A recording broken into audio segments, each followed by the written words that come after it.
Break नंतर बातमीपत्रात आपलं पुन्हा एकदा स्वागत आहे। महाराष्ट्रासाठी मराठी माणसासाठी दोन्ही ठाकरे बंधूंनी एकत्र यावं अशी मनसे आणि ठाकरे गटातील कार्यकर्त्यांची अनेक वर्षांपासूनची इच्छा होती आणि ती कुठेतरी आता पूर्ण होताना दिसते। त्या दृष्टीने दोन्ही ठाकरे बंधूंनी एक सकारात्मक पाऊल पुढे टाकलेलं आहे आणि अशी अनेक वर्षांपासून ज्यांची इच्छा होती असे राज ठाकरे आणि उद्धव ठाकरे यांचे मामा चंदू वैद्य देखील आपल्या सोबत जोडले गेले। त्यांनी अगदी बाळासाहेब असतानापासून या गोष्टीने या दृष्टीने सुद्धा प्रयत्न सुरू केलेले होते आणि आज ते चर्चेसाठी आपल्या सोबत जोडले गेलेत आणि माझ्यासोबत चर्चेसाठी आहेत Shrirang Khare. Shrirang, over to you.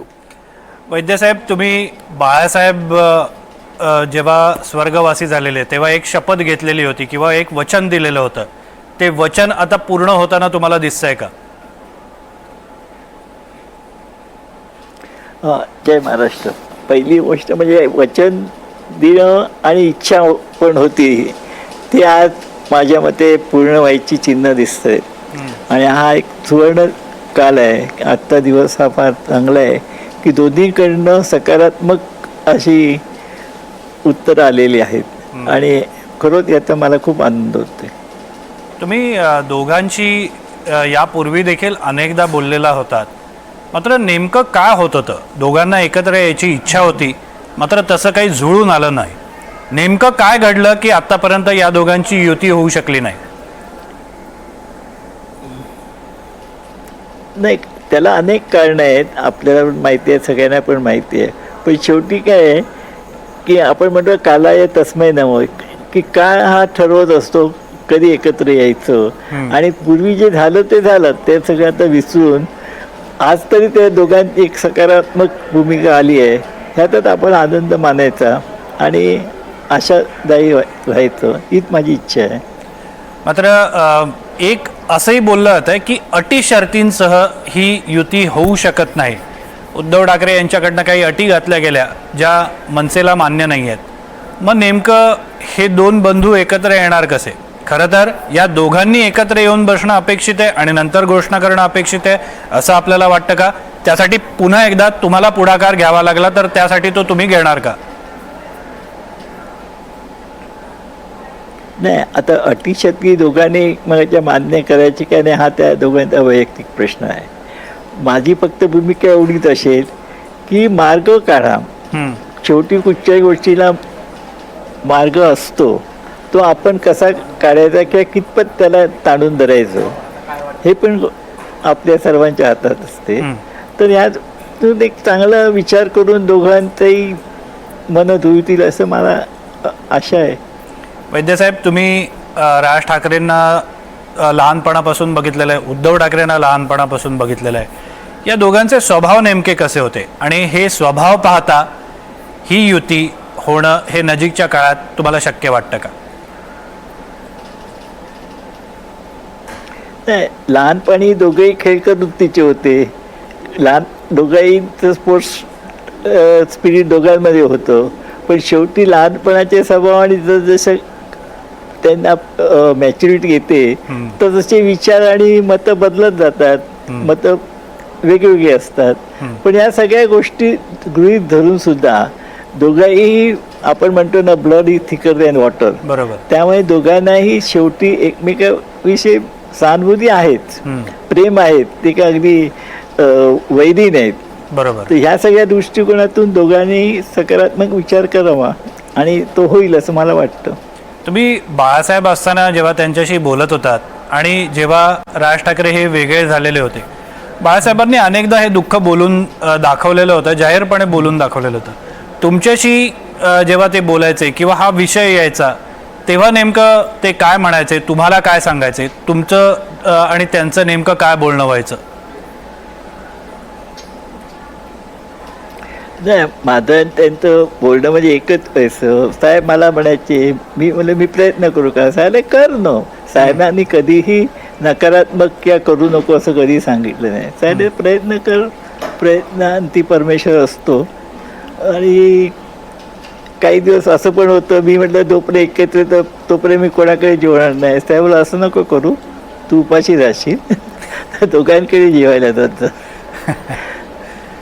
पण आता असा कुठला एक एकत्र आणण्यासाठीचा दुवा तुम्हाला वाटतोय की जो कारणीभूत ठरू शकेल? म्हणजे अर्थात दोघांनी तयारी दाखवली, मानसिकता दर्शवलेली आहे, मात्र एक कुठला तरी मुद्दा लागतो किंवा एक कोणतरी व्यक्ती लागते की जी दोघांना एकत्र आणू शकेल. ती व्यक्ती अर्थात तुम्ही आहातच, पण तो मुद्दा कोणता आहे किंवा घटना कोणती आहे की दोघांना एकत्र आणू शकते? त्या मुद्दा हा एकच आहे की दोघांची मनं एकत्र यायला पाहिजे, दोघांचे विचार एकत्र यायला पाहिजे. मुद्द्याचा प्रश्न येत नाही आहे. शेवटी भावना आणि इच्छाशक्ती ही दोघांची जर महाराष्ट्राच्या दृष्टिकोनाने मराठी माणसासाठी आहेच, त्यातून काहीतरी मार्ग निघेल असं मला वाटतं. पण आता दोघं एकत्र आल्यानंतर हे खूप महाराष्ट्राच्या आणि मराठी माणसांच्या मनातलं हे स्वप्न आहे किंवा ज्याला आपण विजन म्हणतो की 2 ठाकरे बंधू एकत्र आले तर महाराष्ट्रात नेमकं कसं चित्र निर्माण होईल. तुम्ही देखील याची कल्पना केली असेल की 2 ठाकरे बंधू एकत्र आल्यानंतर काय चित्र होऊ शकेल. तुमच्या कल्पनेतील हे चित्र नेमकं कसं आहे, महाराष्ट्रात नेमका काय बदल होईल असं तुम्हाला वाटतंय? नाही, पिक्चर मला तर रोती पिक्चर दिसतंय. सुवर्णकाळ येईल, मराठी माणसाला एक आणखी हिंमत येईल आणि मराठी माणसाची जी आहे थोडीशी खट्टू झालेली मनं परत उल्हासित होतील असं मला वैयक्तिक माझं या मन सांगतं. कधीपासून दिसायला लागला? कारण सुरुवातीला जेव्हा तुम्ही प्रयत्न केलेले होते तेव्हा त्याला फार यश आलेलं नव्हतं. पुन्हा एकदा दोघं बंधू एकत्र येत आहेत. लग्न समारंभामध्ये दोघे एकत्र आलेले होते, तुम्ही देखील तिथे होतात. हे कधी वाटलं की आता हे खरंच होत आहे म्हणून दोघे एकत्र येत आहेत? नाही ना, असं हे बघा, लग्न समारंभाला किंवा कोणत्याही कौटुंबिक कार्यक्रमाला एकत्र येणं म्हणजे युती झाली किंवा एकत्र आले असं नाही आहे. शेवटी मी तुम्हाला सांगितलं ना की शेवटी असे काही काळ प्रश्न निर्माण करतो की दोघांनाही एकत्र येण्याशिवाय पर्याय नसतो किंवा आलं तर महाराष्ट्रात आणि मराठी माणसाचं भलं असतं.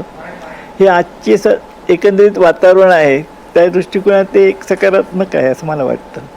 धन्यवाद चंदूमामा, तुम्ही दिलेल्या या संपूर्ण प्रतिक्रियेबद्दल. चंदूमामा वैद्य आपल्यासोबत होते.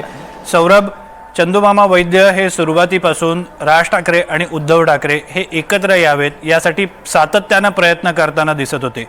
राज आणि उद्धव या दोन्ही बंधूंचे ते मामा आहेत आणि या आधी देखील त्यांनी अनेकदा पोटतिडकीनं हे सांगण्याचा प्रयत्न केलेला होता की हे 2 बंधू एकत्र आले तर कदाचित महाराष्ट्राचं चित्र वेगळं असू शकतं आणि या दोघांच्या भल्यासाठी किंवा राजकीय दृष्ट्या भल्यासाठी हे 2 बंधू एकत्र येणं गरजेचं असतं. अर्थात त्यावेळेला हे प्रयत्न यशस्वी झालेले नव्हते. चंदूमामा वैद्य यांच्याप्रमाणे असंख्य लोक हे 2 बंधू एकत्र यावे यासाठी प्रयत्न करत होते.